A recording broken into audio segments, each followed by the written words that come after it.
should answer the,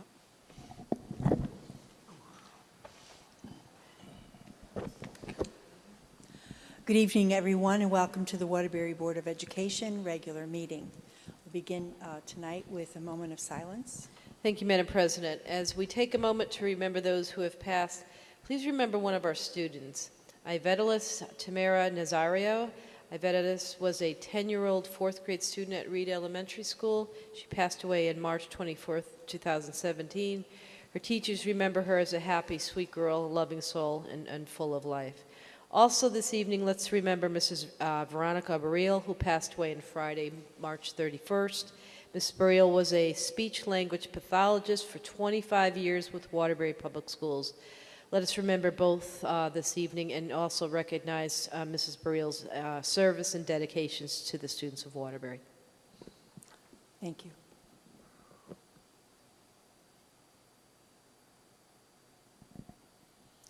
Commissioner Jason Van Stone, would you lead us in the pledge, please? My honor. I pledge allegiance To the flag of the United States of America and to the republic for which it stands, one nation, under God, indivisible, with liberty and justice for all. Commissioner Harvey? Here. Commissioner Hernandez? Here. Commissioner Pagano? Here. Vice President Rodriguez? Commissioner Stango? Here. Commissioner Sweeney? Here. Commissioner Theriault? Here. Commissioner Jason Van Stone? Present. Commissioner Tom Van Stone? Present. President Brown? Present. Thank you. Next on the agenda is communications. Copy of communications dated March 15th, 2017 from Civil Service, certifying Aphrodita Bushi for the position of food service worker. Thank you note received March 15, 2017 from Enlightenment school students to Commissioners Stango and Sweeney regarding the CABE Day on the Hill. Email communication from CABE dated March 17, 2017 regarding policy highlights. Communication dated March 21st, 2017 from Sky Cable regarding new video equipment. Copy of communication dated March 27th, 2017 from Civil Service certifying John Maturo for the position of Supervisor of Custodian Services. Email communication from CABE dated March 31st regarding policy highlights. Could I have a motion, please? Motion to receive and place on file communications is read. Second. Discussion? All in favor? Aye. Opposed? Abstained? Motion carries. Thank you. Next on the agenda is approval of minutes from March 9th, 2017 special meeting, March 9th, 2017 workshop, and March 16, 2017 regular meeting. May I have a motion? Motion to approve the minutes is read. Second. Discussion. All in favor? Aye. Opposed? Abstained? Motion carries. Thank you. Public address to the board. Motion to suspend the regular order of business. Second. Discussion. All in favor? Aye. Opposed? Abstained? Motion carries. All speakers are encouraged to submit prepared written statements to the commissioners. Comments shall be limited to a maximum of 5 minutes. There will be no responses this evening to any questions or concerns raised. They will be referred to the administration for review and response. Thank you. Our first speaker tonight is Danielle Albert.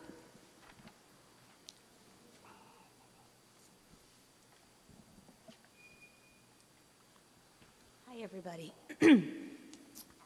After reading Sunday's article, Teacher Cuts Possible, I became very concerned. Although the arts were not specifically mentioned, everyone here does know, no matter what the intent is, usually the first programming to be affected by budget cuts are the arts programs. In last week's discussion of the TAG programming, several of you mentioned the importance of recognizing talent in the arts. I'm here tonight to bring some deserved recognition to someone who has gone above and beyond, specifically on behalf of the musical arts. Several weeks ago, I wrote a letter as recommendation for our music teacher, Kathy Dwyer, for Gilmartin School Teacher of the Year. I shared this with some of Central Office as well as the Gilmartin School Administration. Although Teacher of the Year was recently announced, I think it's imperative that exceptional educators and their efforts don't go unacknowledged. I've had the pleasure of knowing Kathy Dwyer for the last 5 years. My oldest daughter, Elizabeth, takes violin and participates in choir, And it's because of Kathy's expansion of this year's music programming that my younger daughters are now looking forward to their future participation in drumming.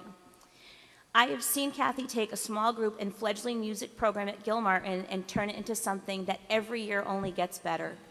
While not only instructing chorus, she teaches flute, drums, clarinet, and violin to our students. The music calendar sent home with our children is jam-packed every month. The time, energy, and devotion Kathy has for the arts, music, and our children is something that can't go unrecognized. She held multiple chorus and instrumental concerts over the holiday season and is planning to do the same this spring to showcase our student talent. This program would not be where it is without her. This year, she took on not one, but 3 Donors Choose projects, as she wanted to help our students attain drums and proper musical equipment. The support came in droves, and with thanks to the Waterbury Republican, she was recognized for hard work done. Parents, staff, and friends all donated to her projects and recognized her hard work and support of our children's talents. Over the years, I've seen her stay after hours, attend school events, attend Board of Education meetings as a union representative, and most recently, she became a member of our School Governance Council. She always stands up for what's right and is a wonderful representation of the talent in this district and more than deserves to be a Teacher of the Year. She is someone that other instructors in the district can learn from while being an example of what a true teacher is. Our program has the potential to fly under the guidance of Kathy Dwyer. I've given Carrie a packet that includes letters of support from parents and recognition for Kathy and her service and a more full description of her Donors Choose projects. There is so much focus on buildings, numbers, dollars, and the politics that surround our education system. Teachers like Kathy aren't always even known about. They stay after hours, fund projects, activities, supplies, and in some cases, professional development on their own. It's my hope that by bringing this forward, the positive impact of the arts and music, even just as a reminder that there will be support district-wide, not just for the magnet schools or for certain chosen teachers. I also hope that some of you will take the time to come and visit us at our spring concerts and see for yourself all the hard work that she's done. Thank you. Thank you very much. Margaret O'Brien.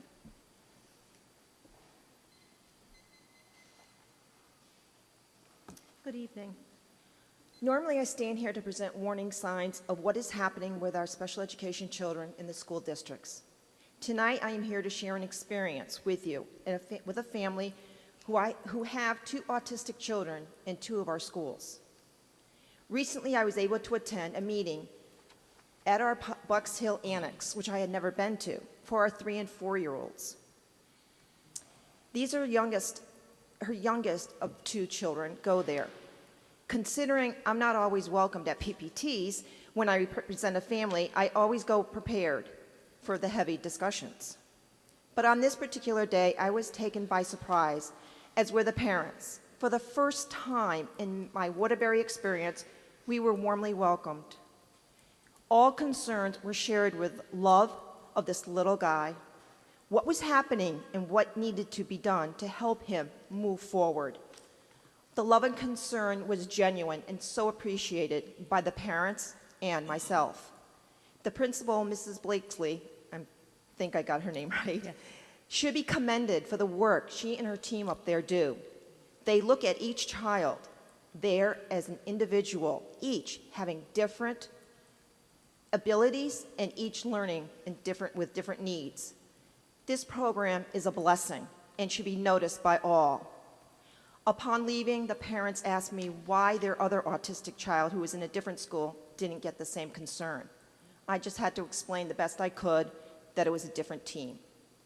The rest of our artistic teams should learn a thing or two from this team of miraculous educators who deal with these little ones so beautifully. Thank you. Thank you. Lisa Lassard.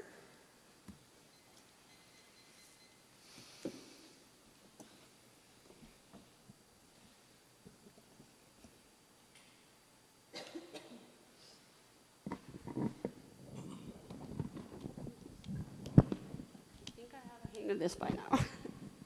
Take your time.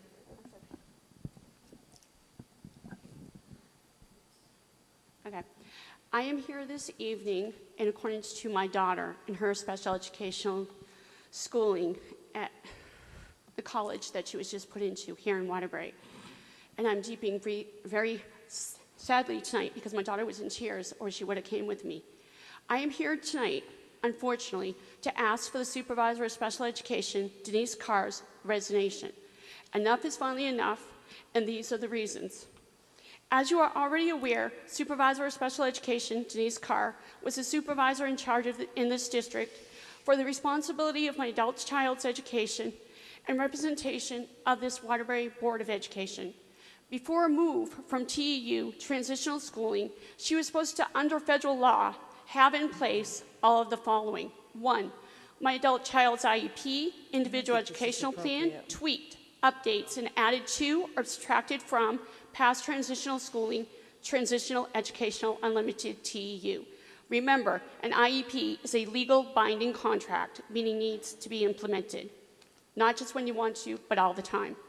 2, my special educational adult child entered the District of Waterbury's transitional program, first day of school, January 19th, 2017. No updated IEP, individual educational plan, was in place, or updated language and communication plan was in place, or updated 504 plan was in place. I think you're getting the hint. A, I called an emergency PPT. That means within 5 legal days, a meeting is supposed to be set forth. Parent and placement team meeting with the help of a special educational department state attorney. So we had a PPT, January 18th, 2017, at the last minute, which should have been done prior to meeting before. Where supervisors of special education, Denise Carr, contacted my Point of order, adult Madam child. President. Point of order, yes. Commissioner Stango. If you would please ask the speaker not to refer to names of people as this. Yes, please. This Okay, is to I will be just more say, objective. I will just say yes. supervisor, but I am asking for a resignation. But you don't read that speech anymore, so I didn't think point of order still existed under freedom of speech. As she conducted at the same time another PPT for another child, whole separate family being different, and my child in your district on her personal cell phone, which by law means the supervisor was breaking HIPAA for both children and both families involved. 2 separate PPTs, one in person for our family and another separate PPT for another family. That, by law, is not okay. It breaks HIPAA. And I shouldn't have heard what I heard in accordance to the other child's special education, period, which I will not repeat. B, then with the helping of the state attorney under special education again, we had another PPT that had to be held. Reason was that PPT was not conducted as should, with a list of recommendations, accommodations, modifications page, and objectives and goals page. So we needed to be redone.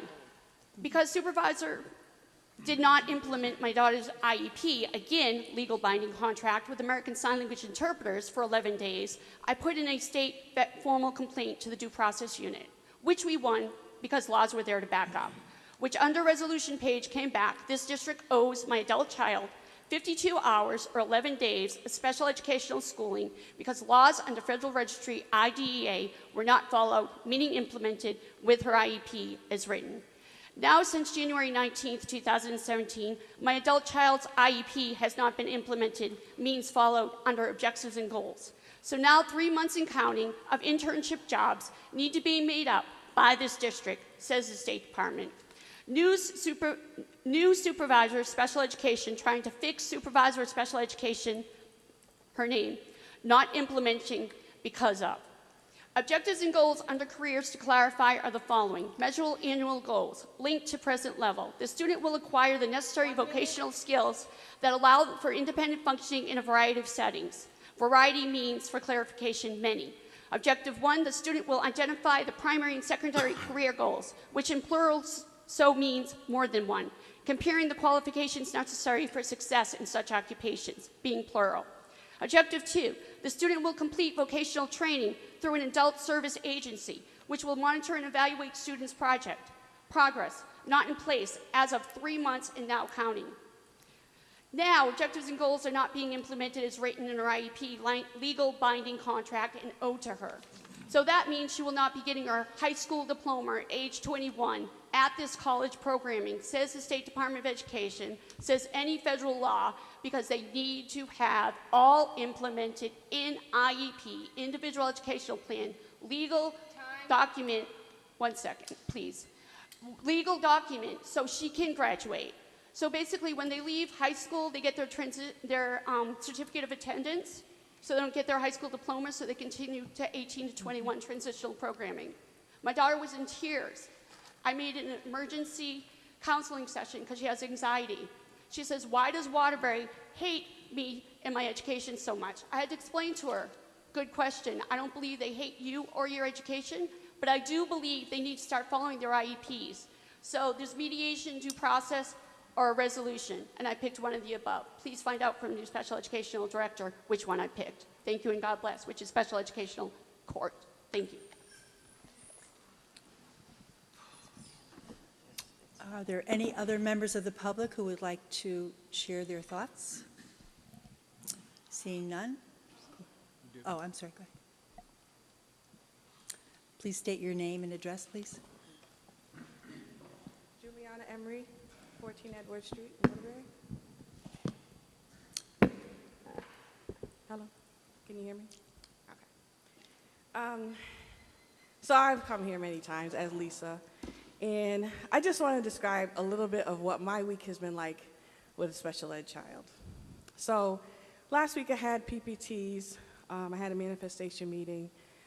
When I get my IEPs, I don't get the full I still don't get the full IEP, even though I have made complaints and won complaints, and I still don't get the full IEP. I have to ask for the full IEP. Also, when we have the PPT and someone's taking notes, there's no one actually putting these notes in the IEP, which is a legal document. So if I go forward and you go and pick up the document and say, okay, what's going on with your son today, you wouldn't know because they don't have all the information of the notes that they're taking during the PPT meeting.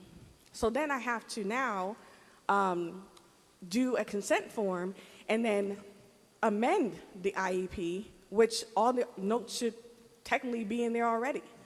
So, you know, I have to tell them, oh yeah, this is what happened, that's what happened. So luckily we do have a note taker. I did have a witness of what happened, so now I have to do that process. I also have another issue with my son in the high school that he's in because, again, I have teachers who like to target him, and it's just getting ridiculous. And I wrote several emails this week and told them it needs to cease. And so my issue is on Sunday evening, and this has happened more than once. On Sunday evening, I get a report. I'm supposed to get a report every Friday from the teachers, which I had to fight to get. Just started getting that really consistently since probably January, February. Teachers give me a report every week from my son, letting me know what his behavior was in each classroom. So it's one particular class that he's in.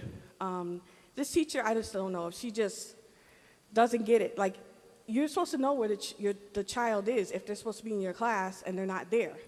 This teacher is just incompetent, not accountable, doesn't know where my child is. So this particular day, she puts on the behavior report. It's a Friday. My son was actually home sick with a migraine. He was absent.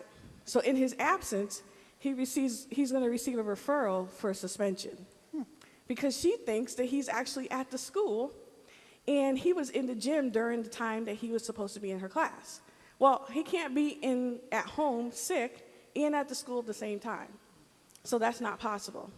So when I reported this to her and the principal, the vice principal, the special ed teacher there that oversees my son's case, I got the, she made a mistake.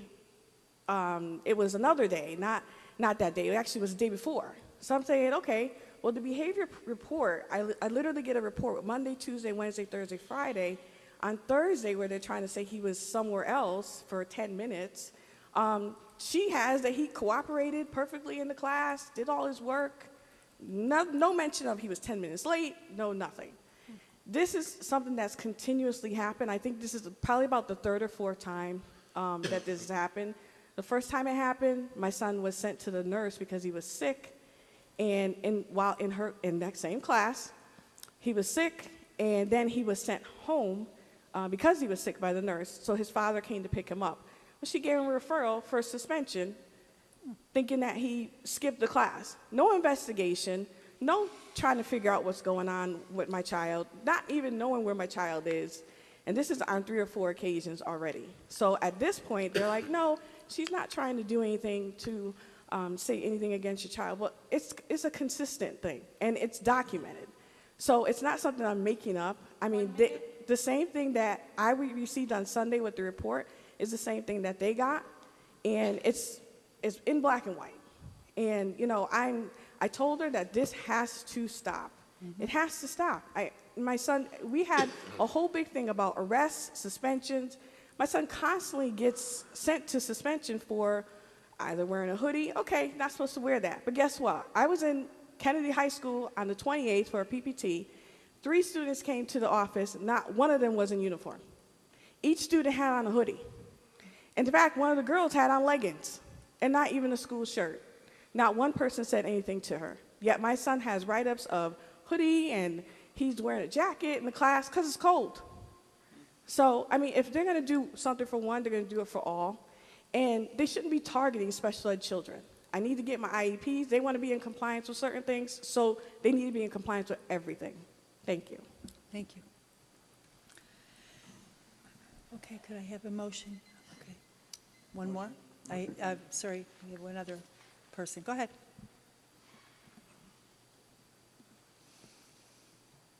Good evening.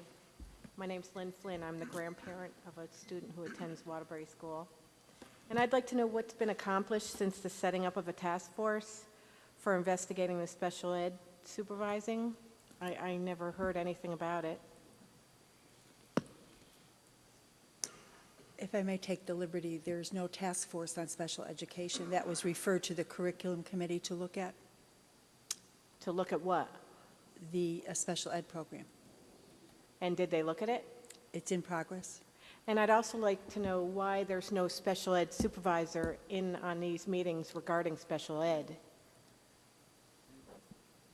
I'm not going to entertain this back and forth. No, I'm sorry, can you speak up, Dr. Orlett? I couldn't hear you. I'm going to just answer that one question, but again, if you have comments, I think it should be the 5-minute. I'd be happy to speak with you as soon as your remarks are concluded, but the special education director interim is always here. Unfortunately, she could not attend tonight, but she usually is here. I don't believe she was here the last time I was here either. I'll check it. She was. I think she was. She was? She was Thank here. you. I'm surprised. At any rate, I'm very confused why private doctors that my grandson has gone to and gotten evaluated by aren't being heeded by the special ed directors in his school. And it's been years now, and still nothing's been done. And the 504 meeting, which you're supposed to act on within a certain amount of time, hasn't been acted on. I asked if I could visit and sit in on his classes because we were getting a lot of conflicting stories, information from the school. I do consider it stories now that I'm getting to know this whole messed up, crazy situation. I'm not allowed to sit in on his class as a grandparent. And I know other schools, people have done it. I don't know why I'm not allowed there. And I've been a big part at the school, as a matter of fact. So I think that's pretty odd. And I just think it's really discouraging that my daughter's been fighting for over 4 years and my grandson hasn't gotten any help. And they're just trying to push these kids through the cracks because of budget constraints. And I don't think this is one area that should be cut back on. I think there's plenty other things in the budget that could be looked at. I mean, really, I could care less if my kids have art versus special ed if they're failing. And then they were told that they're not failing. This is so bizarre. What's going on is so crazy. And then he was put into summer school, and then we were told he didn't need it. It's so bizarre, and I really don't even have the time to be here, but I don't know how some of you people can sleep at night. There's so much stuff going on that's being ignored, and I want to get to know more special ed parents, and I will get to know them. And I'm going to publicize these meetings, and a lot of them don't have the resources and the mental capacity to fight for what's needed for their children. But I do. And I have connections too. I work for a lot of attorneys, and I know I'm learning about the system and the legalities. And these people who don't have the resource or the strength or the mental awareness or not even have the strength to fight for what's right for their kids, we're going to fight for them. And I also think it's unfair that you put time limits on some of the people here because there really aren't that many people. And these issues are crucial. I mean, Lisa's daughter, she was told that if she moves, that her daughter could graduate. Is that biased or what? How could she not graduate if she stays here? But if she moves, her daughter will graduate. I don't understand this at all. And you know what? It's too bad that there's nobody higher up really to go to, that you have to spend so much money that these kids need to fight for this. It's sad. Have a good evening, everyone. Thank you. Motion to return to the regular business? Second. Second. Discussion, all in favor? Aye. Opposed, abstained? Thank you. Okay, superintendent's announcements. Thank you, Madam President. I'm going to be very brief with a lengthy superintendent's report. Connecticut High School robotics team, the Nuts and Bolts of Fury, will be competing at the first National Robotics Championship in St. Louis on April 26th to the 29th, after qualifying early this year at the 2 regional competitions. If you'd like to support them, they have a GoFundMe page. Crosby High School Life Smarts team will be representing the state of Connecticut at the National Life Smarts competition in Pittsburgh this week, April 20th to the week of, April 20th to the 24th. Crosby students have won the state championship before, with Coach Donna Macuso winning Coach of the Year honors. Another Crosby highlight is the high school mock trial team made it to the semifinals and lost by 1 point to Trumbull High School, who ended up as state championships. The students displayed great professionalism and knowledge of their assigned case. Students from the Waterbury Public Schools did well at the Regional Invention Convention on Saturday, March 25th. 40 students attended. 18 from 11 Waterbury schools were selected to attend the state convention at UConn. The WOW NRZ Youth Council 14th Annual Black History Celebration was held Tuesday evening, April 4th, with Mrs. Johanna Hayes. Our National Teacher of the Year was the guest speaker. It was a wonderful event, very delightful, and it's totally inspirational speak once again by Mrs. Hayes. 6 Waterbury teachers have received grants under the Private Fund for Teachers program. Each teacher will receive money to explore a special project or trip over the summer. This year, 211 teachers in Connecticut will receive funding after submitting successful proposals to the foundation. And I want a special thanks to Republican American for really covering this story well for us. Thanks to our Board of Education, the Faith Center, and the wonderful students and families of our K-8 schools who raised $4,577.85 for the Wear Green Day for MDA fundraiser, and the checks were presented to Dakota Fortier's mother. Thank you to the board commissioners who donated to the schools in advance of the Wear Green Day. The gesture certainly took off, and very appreciative of the funds donated. Gilmartin has achieved a new 5-year term of the NIAC accreditation for its early learning preschool program. Very proud of them. Ivan Hernandez, Carrington School, has been selected as the Rivera Memorial Foundation's Inspiring Educator Award recipient. Ivan will be honored on Thursday, April 20th at La Bella Vista. Tickets are available to be purchased. Anita Watkins, teacher at Wilby School, has been nominated for the 2017 Greater Educator Award by the Madre Latina Committee. And again, I attended a wonderful program for Wilby High School girls on Wednesday, March 29th. The Lady Wildcats Empowerment Rally featured several dynamic speakers that I've listed for you. Our Waterbury Kids Marathon program kicked off with a special event at Wilby High School on Thursday, the 23rd. This year, the final mile run will be held on Thursday, May 25th, with a rain date on Thursday, June 1st. I also was able to attend the Crosby High School. These Bulldogs are on fire, I guess, through this Participated in the STEM fair on Tuesday. It was a great, great event. Very, so many participants. Students had the opportunity to meet with representatives from several different colleges with strong STEM programs, as well as learn more about STEM careers. And also the robotics team demonstrated their robot skills, and members of the Crosby Club spoke to students about the clubs as well. And I had a personal tour by the hostess of Crosby, a delightful student as well, so it was a great event. 26 Kennedy High School students recently spent 5 days in New Orleans helping construct a Habitat for Humanity home and seeing the sites. The members of Hope and Yes were accompanied by Johanna Hayes and Cassandra Fan Pierce. Great event. I heard from Mrs. Hayes. It was a spectacular event as well. The Department of Special Education, our parent liaison, will present a workshop for parents on Monday, April 24th at Westside Middle School Parent Resource Room, 5 to 7 p.m. Free presentation on crayons, pencils, and scissors. Help your child develop the skills to use them.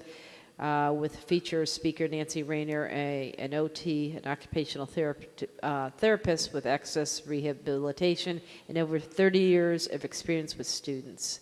Final remarks, Bridge to Success is sponsoring a bus trip for BDS partners interested in participating in an early childhood advocacy day on Thursday, April 20th at the Capitol. The programs run from 10 to 11:30 in the Capitol. And that concludes my remarks, Madam President. I'll entertain any questions the board may have this evening. Thanks. Lots of great activity. Wow. Wow, Fantastic. Any questions for the superintendent? Congratulations to everyone doing phenomenal work throughout the district. I have no president's comments. We'll go to the consent calendar. Now, would anybody like to remove anything from the consent calendar? Okay. Commissioner Hernandez?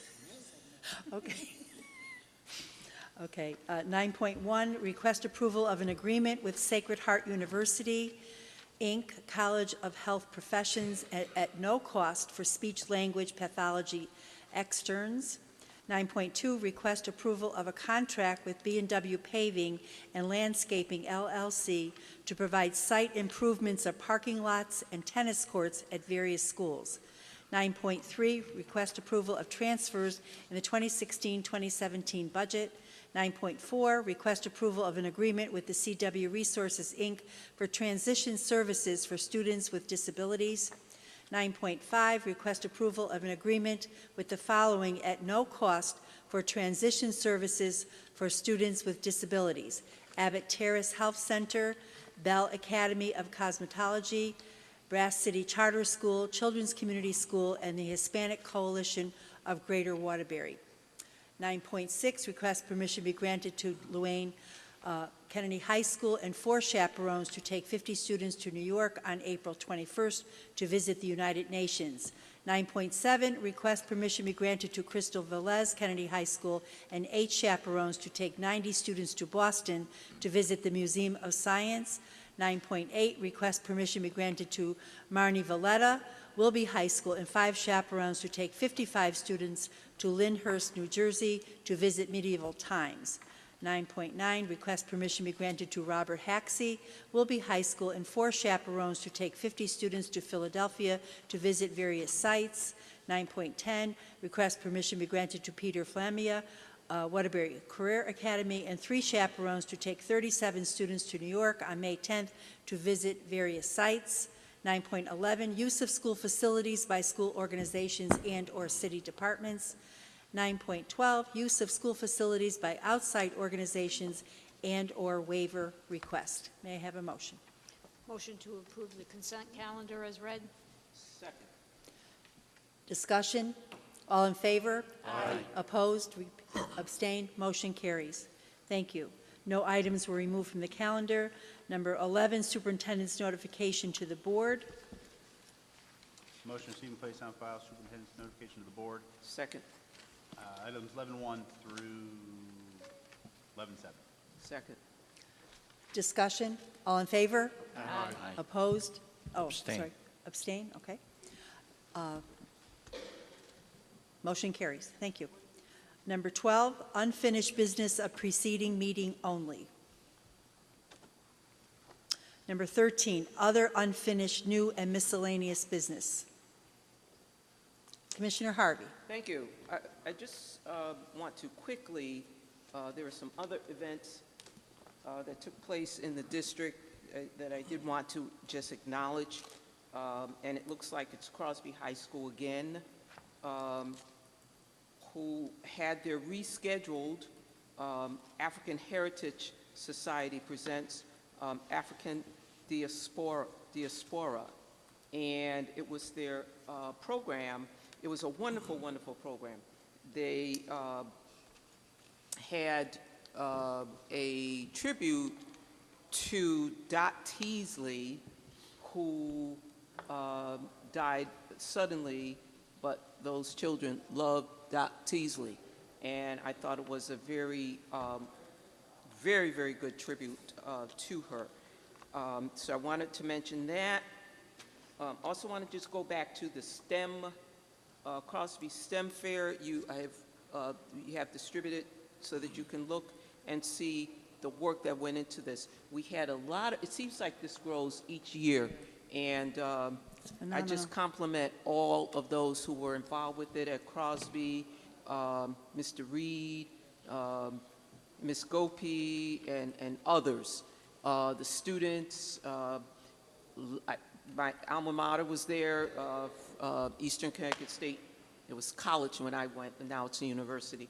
But it was just wonderful to have those resources there for our kids to investigate and to try to decide particularly what colleges they want to attend. Last evening we had the WOW NRZ Youth Council, and I know that the superintendent spoke about Johanna. Excuse me. Mr. Branco, can we find out what that noise is? Thank you.